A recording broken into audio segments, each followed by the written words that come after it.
Hey, quick question. Why did your new phone, your grocery bill, and that washing machine you didn't even want to buy all get more expensive?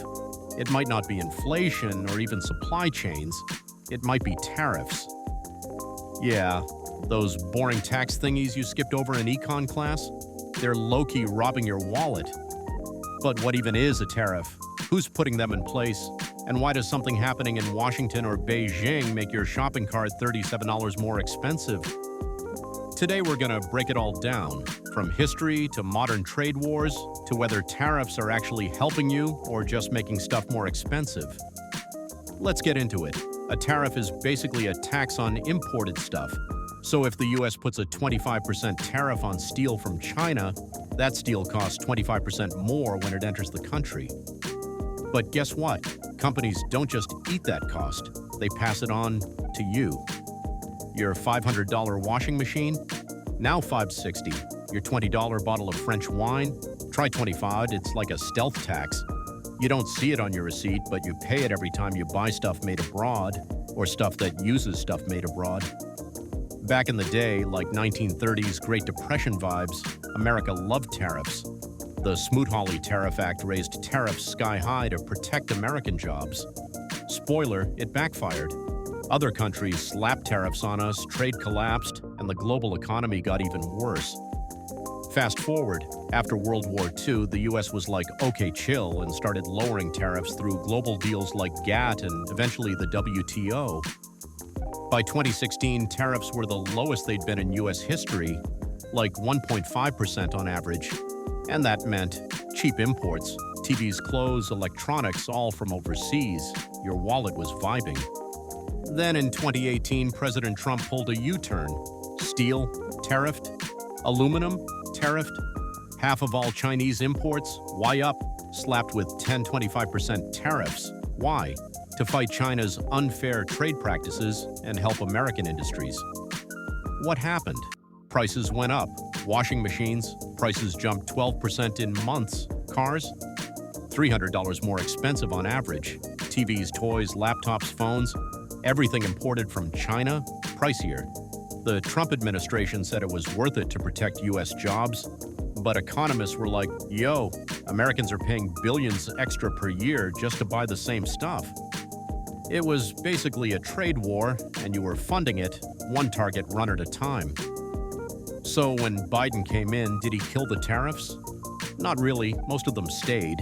In fact, by 2024, he even added some, like a massive 100% tariff on Chinese electric vehicles. That's right, double the price, on site. It's part of a bigger push to boost American-made tech and clean energy. But for you? That means no cheap Chinese EVs anytime soon. It's like the government is saying, buy American, yes ye, or pay more. Let's keep it real. Most of us don't care about trade policy. We care about whether dinner costs $10 more this week. So here's how tariffs really hit you. Phones and laptops. When Chinese parts get tariffed, your devices cost more. Cars. Steel and parts get pricier. Even domestic cars go up.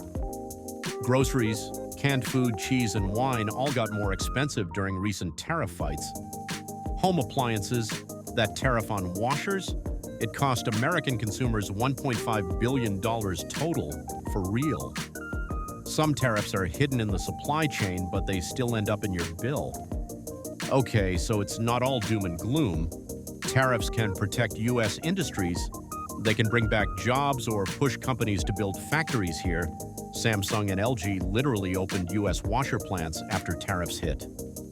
Tariffs can also help with national security, like making sure we're not 100% dependent on foreign countries for chips or batteries. But here's the tea. The costs are concentrated in benefits, a few thousand jobs, and spread out in pain, millions of consumers paying more. So we're all low-key subsidizing those jobs without being asked. In 2025, tariffs are hotter than ever. Politicians on both sides are into them, even if they disagree on why. Some want to fight China, some want to bring back US manufacturing, some want to go green and local, but unless something changes, tariffs are staying. which means your stuff will keep costing more. Not always by a lot, but enough to feel it. The question is, are we okay paying more to support Made in America? Or should we go back to low tariffs and cheaper stuff? Tariffs might sound like some boring trade policy, but they're shaping your everyday life, from your next phone to your next pizza night. So next time a politician says, we're slapping a tariff on insert country, ask, who's really paying for it? Is it helping or just hurting? And if you're feeling that squeeze in your wallet, now you know who to thank. Hit like if you learned something. Drop a comment. Are you team tariff or team cheap stuff? And subscribe for more deep dives with a side of sass. See you in the next one.